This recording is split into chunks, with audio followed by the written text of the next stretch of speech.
시청자 여러분 안녕하십니까? 복지TV 뉴스입니다. 장애인과 비장애인 축구 선수들이 한 팀을 이뤄 경기를 치르는 대회가 경남 통영에서 열렸는데요. 2017 이순신 장군배 통합축구대회 현장에 정두리 기자가 다녀왔습니다. 공을 향해 쉴 새 없이 달리고 상대 선수를 끝까지 막아내는 수비. 골을 만들어낸 기쁨으로 운동장을 내달립니다. 기분이 좋습니다. 엄마, 저 이겼습니다! 경기가 이어지면서 응원단도 선수도 흥이 더해집니다. 경남 통영에서 열린 2017 이순신 장군배 통합축구대회 현장의 모습입니다. 통영 장애인 종합복지관이 주관해 올해 처음으로 열린 대회는 장애인 선수와 비장애인 선수가 11명, 한 팀이 되는 특별한 의미를 담고 있습니다. 장애인 선수들이 실제로 비장애인들과 사회 속에서 축구를 하면서 같이 경기를 뛴다는 건 어떠한 프로그램이 아닌 이상은 어려운 게 사실입니다. 근데 이런 대회를 통해서 이 친구들도 같이 득점을 도와서 할 수 있는 존재들이고, 그리고 별반 차이가 없다. 그리고 오히려 더 득점적인 부분이나 아니면 달리는 부분에서 나을 수 있는 부분이 있다라는 것을 참여하시는 모든 분들, 그리고 보시는 모든 분들이 느낄 수 있는 기회의 장을 저희가 마련하게 되는 게 제일 목적이었고, 짧게는 몇 개월, 길게는 1, 2년의 호흡을 맞춰온 선수들은 하나의 팀으로 서로에게 응원이 되고 단순한 후원이 아닌 함께하는 지역사회를 만들어가고 있습니다. 항상 늘 옆에 있고 파트너들 주말 때 오고 어떤 분은 못 와가지고 문자로 응원을 해주기 때문에 항상 옆에 있다고 저는 생각하고 파트너들과 함께 뛰어서 정말 좋아요. 장애인 복지관 후원자로서 이렇게 계기가 되다 보니까 이순신 FC 창단하면서 이렇게 고문 겸 이제 후원하면서 이제 선수 같이 뛰는 걸로 그렇게 참여하게 됐습니다. 좋습니다. 애들 이렇게 밝은 모습 또 이렇게 더 장애를 극복할 수 있는 용기를 좀 주고 싶어서 좋은 것 같습니다. 서로를 이해할 수 있는 기회의 시작을 알린 통합축구대회. 함께하는 시간이 더해져 만드는 특별한 대회에는 더 많은 기대가 더해지고 있습니다.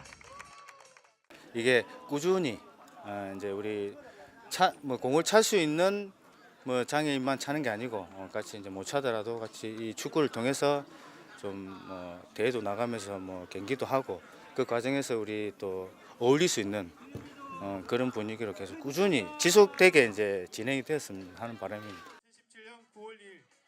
복지TV 뉴스 정두리입니다. 청년 수당을 둘러싸고 대립각을 세웠던 서울시와 보건복지부가 이 청년 수당 관련 소송을 서로 취하하기로 했습니다.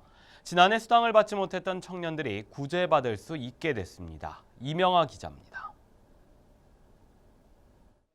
박원순 서울시장과 박능우 보건복지부 장관이 한자리에 모였습니다. 보건복지부와 서울시는 청년수당과 관련해 상호 간에 제기했던 소송을 취하하기로 한 공동 입장문을 발표하고 서명했습니다. 정부와 서울시가 올 봄에 서울시 청년수당을 실시하기로 합의를 했고 오늘 다시 서로 소를 취하고 그야말로 새로운 협력의 시대가 열린 것입니다. 앞서 복지부는 지난해 청년수당 예산안을 제의하라는 요구에 불응한 서울시 의회를 상대로 예산안 의결 무효 확인 소송을 낸 바 있습니다. 서울시도 복지부가 청년수당 지급을 직권으로 취소하자 해당 처분을 취소하라는 소송을 제기하는 등 그간 양측은 법정 다툼을 벌여왔습니다. 하지만 새 정부 출범을 계기로 상호 소송을 취하하고 복지정책에 협력하기로 했습니다. 모범적인 지방정부의 거버넌스 사례를 확산하고 지방자치단체가 국가적 정책과 조화를 이루는 가운데 지역적 특성을 반영한 복지행정을 적극 보장할 수 있도록 제도와 행정적 절차를 개선해 나가겠습니다. 양측의 화해로 지난해 서울시 청년수당 사업에 선정되고도 수당을 받지 못한 청년들 가운데 1,000명가량이 구제될 것으로 전망됩니다. 복지TV 뉴스 이명아입니다. 국민 50명 중 1명꼴로 환자일 만큼 흔한 질병, 바로 위장 점막이 손상되며 통증을 느끼는 위궤양입니다. 속이 메스껍거나 복통을 느낀다면 한 번쯤 위궤양을 의심해봐야 하는데 이 세균이 원인이 되기도 하지만 스트레스나 음주, 흡연을 피하는 것이 예방의 핵심입니다. 이현주 기자입니다. 위궤양으로 치료를 받는 사람은 한 해 100만 명이 넘습니다. 국민 50명에 1명꼴로 위궤양을 앓는 셈입니다. 윗배가 아프고 특히 속이 비었을 때 가슴 부위가 타는 듯이 아픈 것이 특징입니다.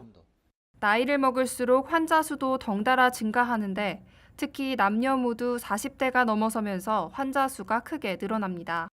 원인은 과도한 스트레스와 음주, 흡연입니다. 직장에서의 스트레스 증가와 과도한 음주나 흡연 등도 영향을 주었을 것으로 추정됩니다. 상당수는 헬리코박터 파일로리균에 감염돼 발생하기도 합니다. 위궤양이 위암으로 악화하는 것은 아니지만 헬리코박터균은 감염 경로가 불투명한 데다 위암 유발균이기도 해 예방이 중요합니다. 잦은 진통제 복용도 위점막을 파괴해 궤양을 일으킬 수 있습니다. 하지만 독특한 증상이 없어 단순 복통으로 착각하기 쉽고 재발률이 50%가 넘다 보니 자칫 만성이 되기 십상입니다. 충분한 휴식과 수면을 취하며 스트레스를 받지 않도록 노력하는 것이 중요하고 반드시 금연해야 합니다. 만성 위궤양이면 커피나 에너지 음료처럼 카페인 성분이 많은 식품도 피하는 것이 좋습니다. 전문가들은 또 흔히 속이 쓰릴 때 우유를 마시는 경우가 많은데 증상을 잠시 없앨 뿐 칼슘 탓에 위산 분비가 더욱 많아질 수 있다고 지적했습니다. 복지TV 뉴스 이현주입니다. 경상북도 포항시의 장애인 복지시설들이 연합해 장애인 통합지원센터를 착공합니다. 오는 2018년 3월 포항시 북구 덕수동에 완공 예정인 통합지원센터는 장애인 거주 단기 보호시설과 주간 보호시설, 장애인 공동생활 가정이 들어설 예정입니다. 통합지원센터는 포스코 지정 기탁금과 대구 가톨릭 사회복지의 기금을 들여 469제곱미터 부지의 4층 건물 규모로 지어집니다. 충청부터 충주에서 제2회 충청북도 지사배 전국 장애인 게이트볼 대회가 열렸습니다. 이번 전국 장애인 게이트볼 대회는 서울과 인천, 대구 등 전국에서 165명의 선수가 참가한 가운데 진행됐습니다. 대회는 오전부터 본 경기가 시작된 가운데 오후에는 추첨을 통해 회전 경기와 결승전이 열렸습니다. 한편 이번 대회는 대한장애인 게이트볼 연맹이 주최하고 충북장애인 게이트볼 연맹이 주관했습니다. 다음 소식입니다. 청주시립도서관에 장애인들의 일자리 창출을 위한 북카페가 문을 열었습니다. 청주시립도서관 내에 개점한 북카페 페이지 55는 충북 신체장애인복지회가 바리스타 5명을 고용해 오는 2020년 8월까지 운영하게 됩니다. 북카페에서는 일반 카페보다 저렴한 가격으로 커피와 음료를 판매하고 매장 내에서 장애인 생산품을 전시하고 홍보할 예정입니다. 한편 앞으로 북카페 운영 수익금은 운영 경비를 제외하고 나머지 수익금은 장애인 복지를 위해 사용될 예정입니다. 전라남도 광양시가 지역거주 장애인들과 함께 2박 3일 예정으로 제주도 여름 캠프를 다녀왔습니다. 광양시는 광양실로암 마을에서 생활하는 장애인 16명과 자원봉사자 등 35명이 제주도로 여행을 다녀왔다고 말했습니다. 제주도로 여름 캠프를 떠난 장애인들은 제주 일원 문화재를 둘러보고 수상 레저 스포츠를 즐기는 등의 시간을 가졌습니다. 한편 지난해 실로암 시각장애인들은 경기도 가평 남이섬에서 여름 캠프를 보냈습니다. 국제봉사단체 아시아사랑나눔이 아시아 청소년들을 위한 글로벌 리더십 교육을 진행했습니다. 교육에 앞서 프로그램을 소개하고 교육생들 간 좀 더 가까워질 수 있는 시간이 마련됐는데요. 이현주 기자입니다. 국제봉사단체인 아시아사랑나눔이 아시아 청소년들을 위해 마련한 글로벌 리더십 교육 오리엔테이션 현장입니다. 이날 행사는 아시아 6개국 학생 60명이 참석한 가운데 진행됐습니다. 학생들은 앞으로 교육기간 동안 리더십 프로그램을 통해 리더로서의 자질을 개발하게 됩니다. 현재 아시아에 있는 리더들이 자기들이 세상을 살아가면서 리더로서 국가와 사회에서 필요한 그런 해안을 갖도록 지식을 제공하는 게 저희 교육의 목적이 있습니다. 이번 프로그램을 통해 학생들은 새로운 친구들과 친목을 다지고 꿈을 위한 특별한 경험을 쌓기를 기대하고 있습니다. 글로벌 리더십 프로그램은 다른 나라 친구들을 사귈 수 있고 더 좋은 리더가 되기 위한 많은 것들을 배울 수 있는 계기가 될 것 같습니다.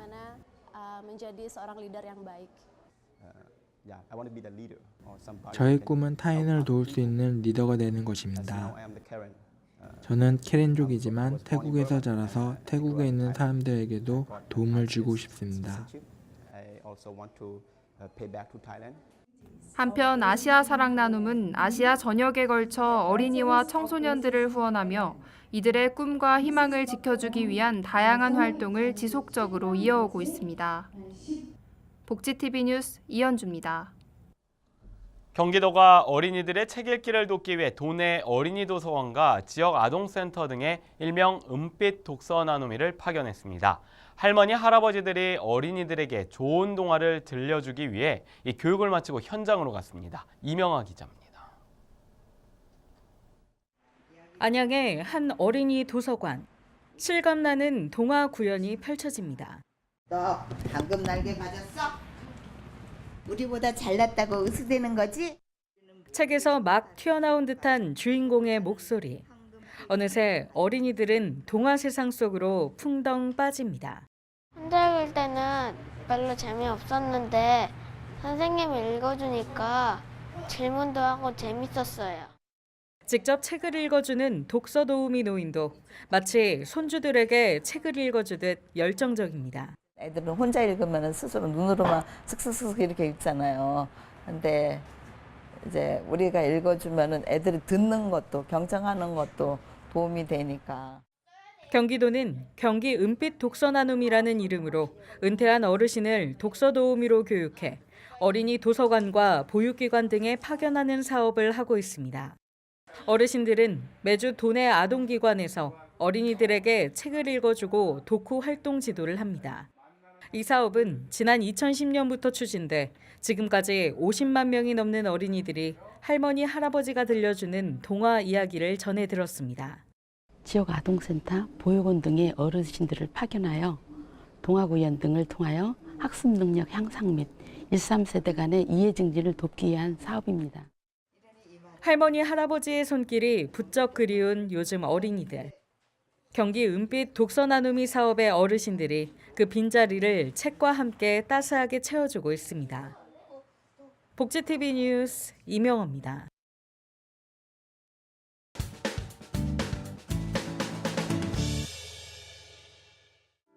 실로암 시각장애인 복지관은 이번 달 5일부터 14일까지 진화랑 아트갤러리에서 그림 없는 전시회를 개최합니다. 이번 전시는 1부, 2부로 나뉘어 진행되며 1부는 실로암 시각장애인 복지관을 이용하는 시각장애인들이 직접 작가로 참여해 쓴 글을 전시했습니다.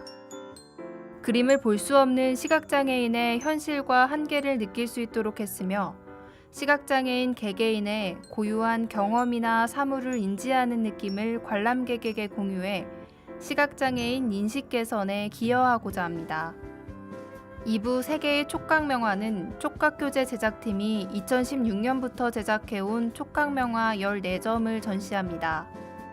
대표적인 명화를 통해 그림은 눈으로만 본다는 사회적 통념을 깨트리고 누구나 그림을 촉각으로 경험할 수 있다는 새로운 메시지를 전하고자 합니다.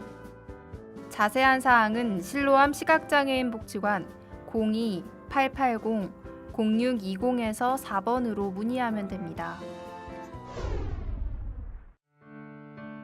금천 노인 종합복지관은 서울시 지원 2017 어르신 아카데미 사업의 일환으로 웰다잉 교육을 9월까지 운영합니다.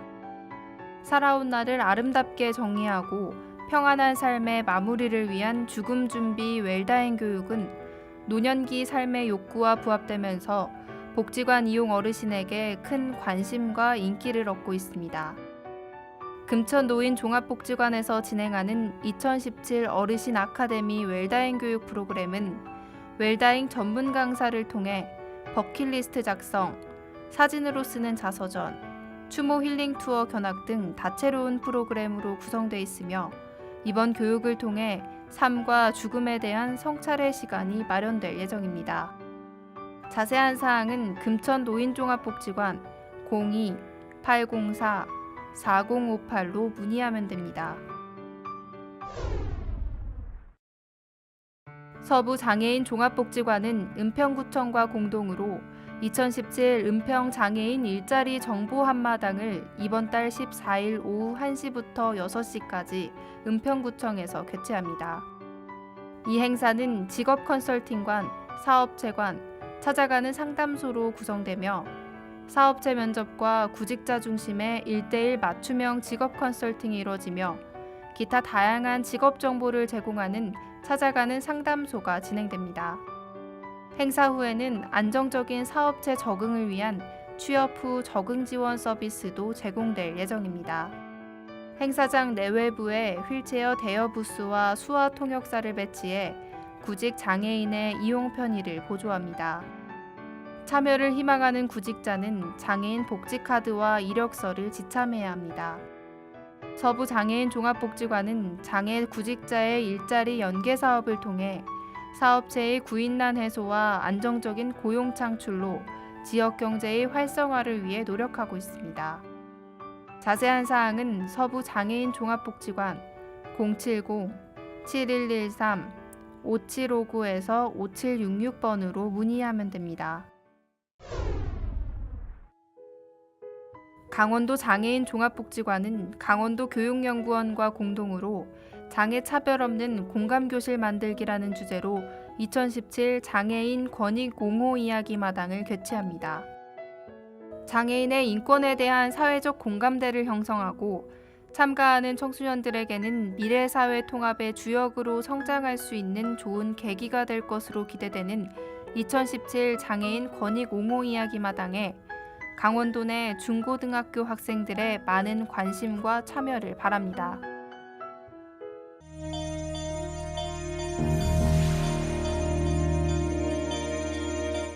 이어서 간추린 뉴스를 전해드립니다.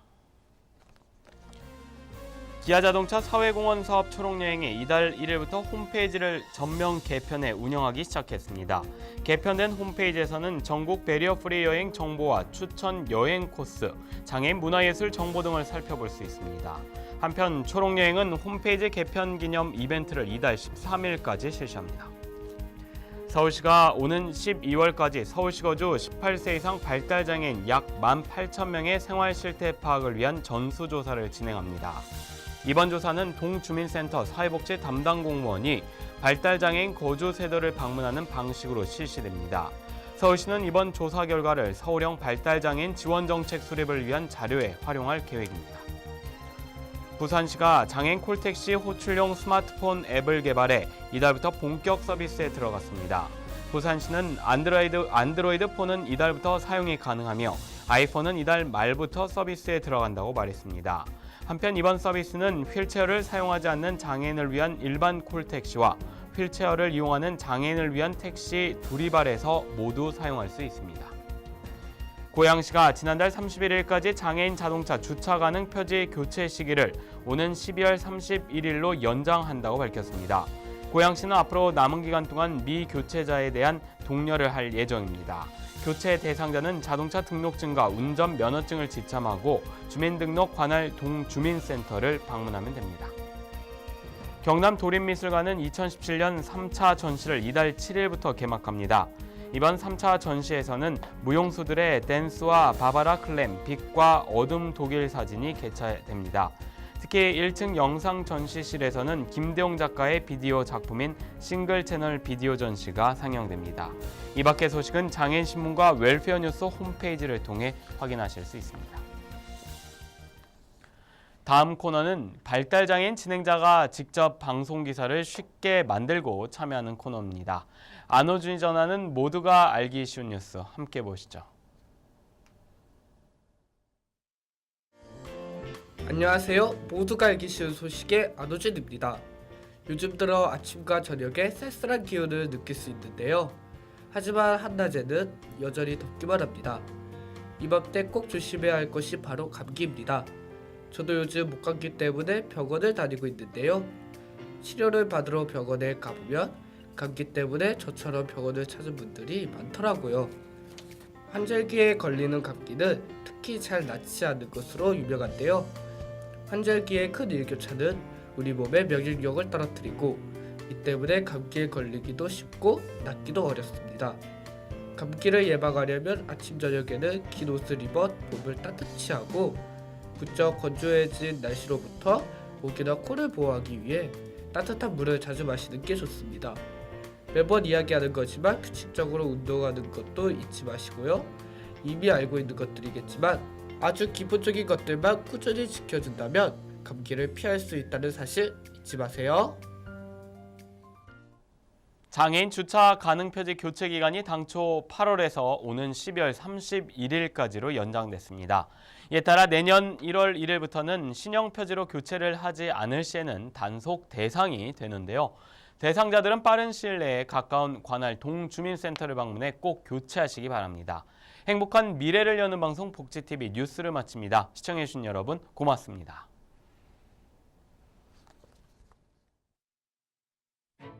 우리 주변에서 일어나는 불공정한 사례부터 억울한 사연, 따뜻한 미담까지 장애인 신문과 웰페어 뉴스 홈페이지를 통해 보다 다양한 소식을 접할 수 있습니다.